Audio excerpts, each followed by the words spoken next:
नमस्कार आप सभी लोगों को। मैं प्रमोद कौशल आप सभी का वेलकम करता हूं अपने YouTube चैनल सर्वोदय इंस्टीट्यूट पर।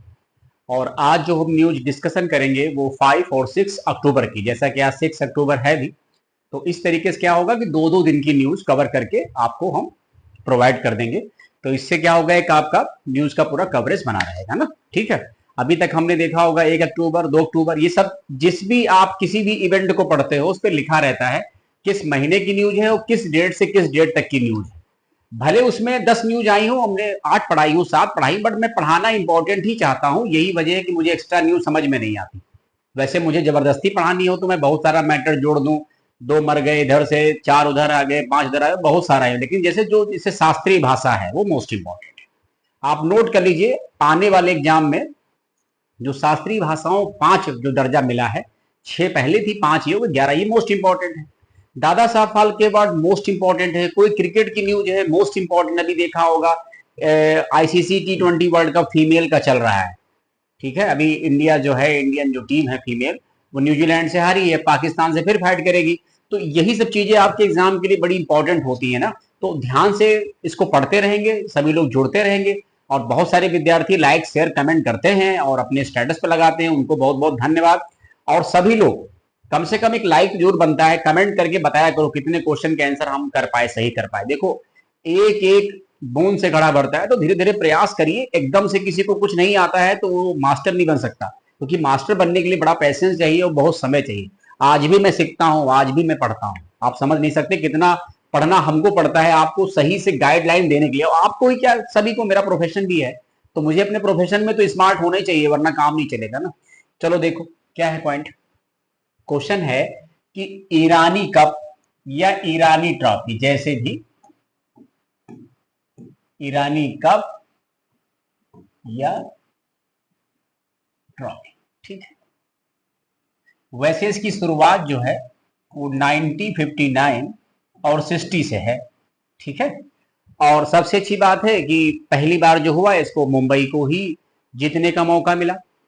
बहुत खास कोई ट्रॉफी नहीं है ईरानी ट्रॉफी, यही बीसीसीआई के कोषाध्यक्ष और वही रहे जिनका नाम था JL ईरानी साहब, उन्हीं के नाम पे, हालांकि पूछता उसका नहीं है किसके नाम पे रखा गया, पहला कब हुआ, कौन जीता। तो मुझे वाहवाही लूट के क्या मिलने वाला है बताइए। मैं अगर सब ये हिस्ट्री आपको पढ़ा भी दूं कि पहला क्या हुआ अब क्या हुआ, तो उससे कोई बहुत ज्यादा बेनिफिट नहीं हासिल होने वाला आपको है। तो मैं उनकी जड़े और गड़े मुर्दे उखाड़ के क्या साबित करूंगा। पढ़ाइए हमेशा वो जो एग्जाम से डायरेक्ट लिंक करता हो, या चीजें वो जो विद्यार्थी के समझ में रहे। हमें नहीं लगता है कि गड़े मुर्दे उखाड़ने कोई फायदा है। तो ईरानी कप का संबंध किससे है, तो इसका आंसर है क्रिकेट से, है ना। ये तो जरूर जान जाओ, ठीक है, क्रिकेट से है। बीसीसीआई इसको लीड करता है। अब ईरानी जो ट्रॉफी है वो क्रिकेट से है, तो इसमें क्या है, जो नए नवेले प्लेयर हैं, जैसे देखा होगा जो रणजी ट्रॉफी जीतते हैं और उनके बीच में होता है। तो मतलब कहने का ये जो गेम है इसकी विशेषता क्या है, इस गेम की विशेषता है कि जो भी रणजी विनर होता है, रणजी ट्रॉफी जो विनर है 2024 में, वो मुंबई है। मुंबई और बाकी किसके बीच में होता है, रेस्ट ऑफ इंडिया, यानी रेस्ट ऑफ इंडिया की टीम, ये इनके बीच में होता है। ठीक है, मतलब जरूरी नहीं कि मुंबई टीम ही रही हो, बहुत टीम रहती है, लेकिन जो रणजी ट्रॉफी विनर है उसका और रेस्ट ऑफ इंडिया उनके मध्य में होता है। अब इस बार क्या है कि 2024 की विजेता टीम कौन सी बनी, बहुत इंपॉर्टेंट भी कप नहीं, ऐसा नहीं इसको हम पढ़ा दे रहे हैं तो तीर मार दे रहे हैं, ये एग्जाम में आ ही जाएगा। आज ऐसा होता तो मैं लिख देता पहले मोस्ट इंपॉर्टेंट। क्यों नहीं लिखा, रीजन होगा। जहां लिख रहे हैं वो तो बिल्कुल फिक्स है, उसे कोई काट नहीं सकता। जैसे हमने कहा कि 5 देशों में दूतावास खोले जाएंगे, मोस्ट इंपॉर्टेंट है फॉर पीसीएस फॉर और इसको लॉक कर दीजिए आप। तो विनर टीम पूछना है, विजेता कौन बनी है, मुंबई है, दिल्ली है, गोवा है, रेस्ट ऑफ इंडिया है। तो इसका सीधा आंसर मुंबई टीम जीती है, रणजी विनर भी यही है। अब मुंबई की टीम जीती तो कितनी बार जीती, ये सब थोड़ा आपके लिए इंपॉर्टेंट हो सकता है, 15 टाइम, ये बात है ना। रणजी ट्रॉफी जीतने में मुंबई टीम का ज्यादा मतलब योगदान है। अब थोड़ा सा और पढ़ लीजिए, कुछ इसकी व्याख्या है। ये देखिए, क्या लिखा है यहाँ पर? लिखा हुआ है मुंबई ने 27 साल के बाद ईरानी कप पर कब्जा किया है भाई। कब्जा कर लिया भाई, जीत लिया। किसको हराया है? शेष भारत के खिलाफ, रेस्ट ऑफ इंडिया। 42 बार की मुंबई टीम रणजी चैंपियन है, 42 बार जीत चुकी है। आप सोचें रोशन, 90 साल के इतिहास में रणजी ट्रॉफी, हो सकता है मैंने पढ़ाई भी हो, अपने प्लेटफॉर्म पे नहीं पढ़ाया होगा तो किसी और प्लेटफॉर्म पढ़ाया होगा, पढ़ाया जरूर होगा। तो इसमें मुंबई ने 15वीं बार ये ट्रॉफी जीती है। मुंबई ने अपना पहला पिछला ईरानी कप 1997 और 98 के मध्य में जीता था। यानी समझ लीजिए तब से लेकर के अब तक मुंबई जीता नहीं, और टीमें जीतती रही। ठीक है, एक बात तो ये हो गई। अब अगली बात क्या है? ये भी न्यूज थोड़ा इंपॉर्टेंट है आपके लिए, इसको आप इंपॉर्टेंट तो मान सकते हैं, हमें लगता है। इंपॉर्टेंट तो है ये। एक्चुअली में क्या है, रिपोर्ट और रैंक अक्सर एग्जाम में आती है। वो मैं कभी टाइम मिलेगा तो मैं आपको पूरी पूरी रिपोर्ट रैंक पूरा पॉइंट ही पढ़ा दूंगा ना। जैसे हमने अपने इस YouTube प्लेटफॉर्म पर कुछ मिलिट्री एक्सरसाइज पढ़ाई है 2024 की। आप प्लेलिस्ट में जाइए और प्लेलिस्ट में एक बार जाके सर्च तो करो, देखो क्या क्या आपको काम का मिल सकता है। तो ब्लूमबर्ग बिलियनियर्स इंडेक्स होता है, ठीक है, जो अरबपति लोग होते हैं, उनके 2024 की एक रिपोर्ट है, दुनिया के सबसे अमीर व्यक्ति कौन है। और यहां पर नाम दे रखा है एलन मस्क है, टेस्ला कंपनी के हैं। ठीक है, इनकी संपत्ति है 256 अरब डॉलर। मार्क जुकरबर्ग, ये मेटा कंपनी है, जिसको पहले फेसबुक के नाम से जानते थे, फेसबुक का ही न्यू नेम मेटा कंपनी है ना, ध्यान अगर पता होगा तो होगा आपको। इनकी कुल संपत्ति क्या है? 206 अरब डॉलर। जेफ बेजोस, ये अमेजॉन कंपनी के मालिक हैं, इनकी संपत्ति है 205 अरब डॉलर। और चौथा नाम है मुकेश अंबानी, रिलायंस इंडस्ट्रीज, इनकी संपत्ति है 125 डॉलर। तो ये वैसे भी संपत्ति के हिसाब से सूट नहीं करते, ये एशिया के अमीर व्यक्ति हैं।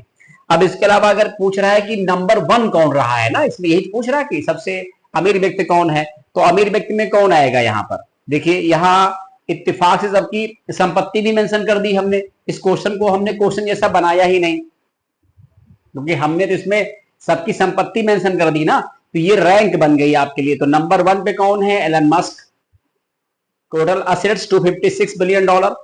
नंबर 2 पर है मार्क जुकरबर्ग, 206 डॉलर। इन्होंने भी हाल ही में किसको पीछे किया है? जेफ बेजोस को, जो अमेजॉन के। ये एक पॉइंट भी इंपॉर्टेंट आपके लिए हो सकता है। इसके बाद क्या है कि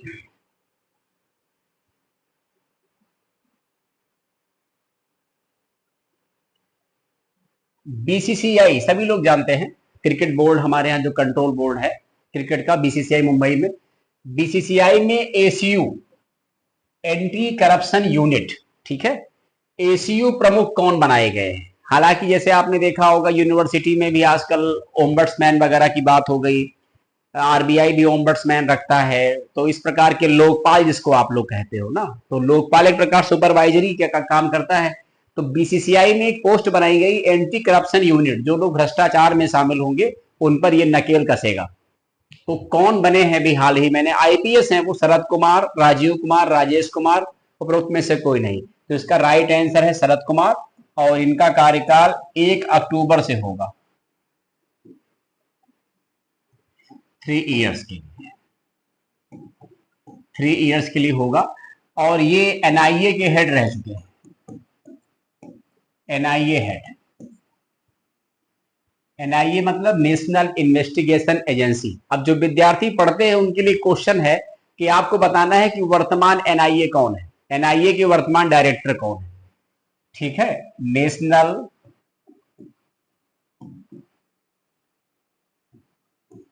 इन्वेस्टिगेशन एजेंसी 2009, इसके वर्तमान डायरेक्टर कौन है?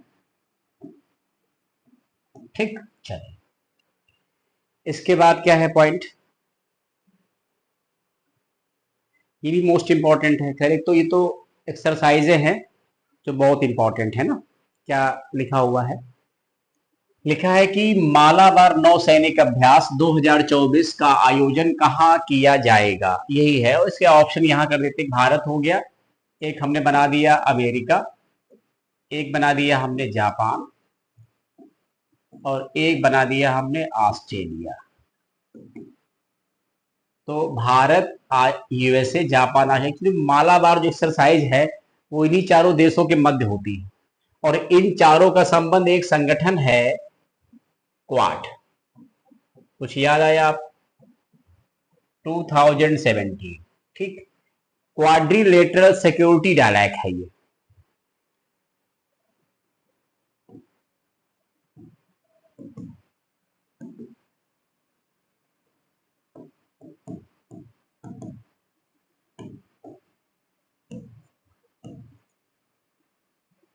जिसमें भी 4 देश शामिल हैं, तो ये क्वाड संगठन के ही देश इसको करते हैं।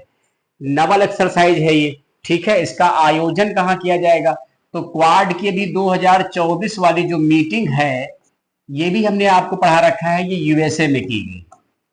2025 वाली जो मीटिंग है उसका आयोजन इंडिया करेगा, ठीक है। ये सब भी आप पढ़ के जाइएगा, एग्जाम के लिए बहुत इंपॉर्टेंट है।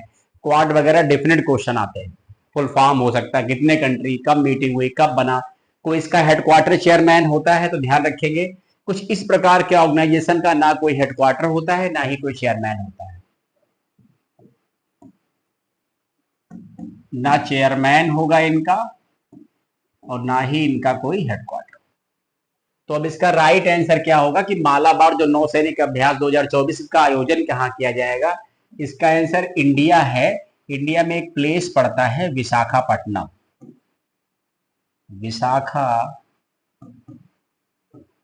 विशाखापट्टनम, ये बात है ना, यहीं पर किया जाएगा। कब से शुरू होगा ये शुरू होगा 8 से लेकर के 18 अक्टूबर तक। बाकी थोड़ा बहुत इसकी हमने व्याख्या दे रखी होगी, वही पढ़ लीजिए आप लोग। थोड़ी ये आपके लिए हेल्प हो जाएगा, मददगार। ये देखिए लिखा हुआ, मालाबार नौसैनिक अभ्यास 8 से 18 अक्टूबर 2024। ये अभ्यास भारत, अमेरिका, ऑस्ट्रेलिया और जापान की नौसेनाओं के मध्य होगा। स्थान विशाखापट्टनम है, आंध्र प्रदेश। मालाबार अभ्यास 1992 में अमेरिका और भारतीय नौसेनाओं के बीच शुरू किया गया, ठीक है। द्विपक्षीय नौसैनिक अभ्यास के रूप में इसको शुरू किया गया था। और इसके बाद क्या है पॉइंट? इसके बाद एक मुख्यमंत्री योगी आदित्यनाथ जी की एक योजना चल रही है कि यूपी को बनाएंगे जीरो पॉवर्टी स्टेट। कैसे बनाएंगे उसी प्रक्रिया का एक पॉइंट है, इस पर हमने क्वेश्चन नहीं बनाया है, बट इसको आप पढ़ लेंगे तो बहुत अच्छा रहेगा। 2 अक्टूबर को इसकी घोषणा की थी योगी जी ने। तो जो हमारे यूपी के प्रिंसिपल सेक्रेटरी हैं, मुख्य सचिव मनोज कुमार सिंह, उन्होंने इस पर गहन मंथन करके इस पर कार्यक्रम शुरू कर दिया है। तो तकरीबन हर गांव से या हर पंचायत से, ऐसा कुछ लिखा है इन लोगों ने, यहां लिखा हुआ शायद होगा, ये लिखा है देखिए, ग्राम पंचायत, यानी गांव नहीं बोले हैं, एक ग्राम पंचायत पर 25 परिवारों का चयन किया जाएगा। ये जैसे कुछ ऐसे क्वेश्चन आपके आ सकते हैं ना, तो जीरो पॉवर्टी उत्तर प्रदेश अभियान के लिए ग्राम पंचायत स्तर पर अधिकतम 25 निर्धनतम परिवारों का चयन किया जाएगा, और बाकी उनमें खंड विकास अधिकारी ये सब भूमिका इससे पहले भी मैंने बोली थी, आज फिर आपको हम बता दे रहे हैं। तो ये सब धीरे धीरे पॉइंट को क्या करिएगा, पढ़ लीजिएगा, जो भी आपको खाम का लगता है।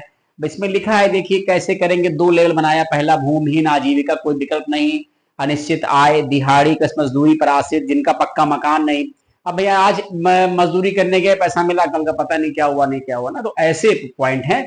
और बाकी जैसे आप डेट पढ़ो, जैसे 2 अक्टूबर इंपॉर्टेंट है, international non violence day, 5 October world teacher day ना, तो ऐसे भी आप लोग थोड़ा बहुत पढ़ सकते हो। करेंसी कैपिटल हर एग्जाम में आती, 2 उनको पढ़ सकते हो, 2 पढ़ो डेली।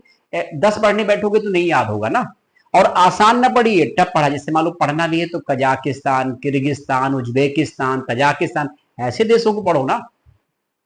सिंपल एग्जाम दोगे तो बांग्लादेश, नेपाल, भूटान, मालदीव जैसे पुलिस का एग्जाम उसमें आएगा। और कोई बड़ा एग्जाम देने जाओगे तो उसमें टफ पूछेंगे ना, जैसे अफ्रीका कॉन्टिनेंट ना। तो चलो फिर आज के सेशन को यहीं कंप्लीट करते हैं। ये न्यूज 5 और 6 अक्टूबर की है, जो खास खास थी वो मैंने प्रोवाइड कर दी। यहां वहां से कुछ मैंने मैनेजमेंट किया नहीं है। जो पेपरों की न्यूज है ये अमर उजाला, दैनिक हिंदुस्तान, इस तरीके के जो पेपर हैं उनकी न्यूज है ना। तो चलिए फिर, थैंक यू सो मच, बहुत बहुत धन्यवाद। और सभी लोग कमेंट करें, बताएं कैसा लगा, आगे हम क्या कर सकते हैं इसका भी आप बताएं हमको।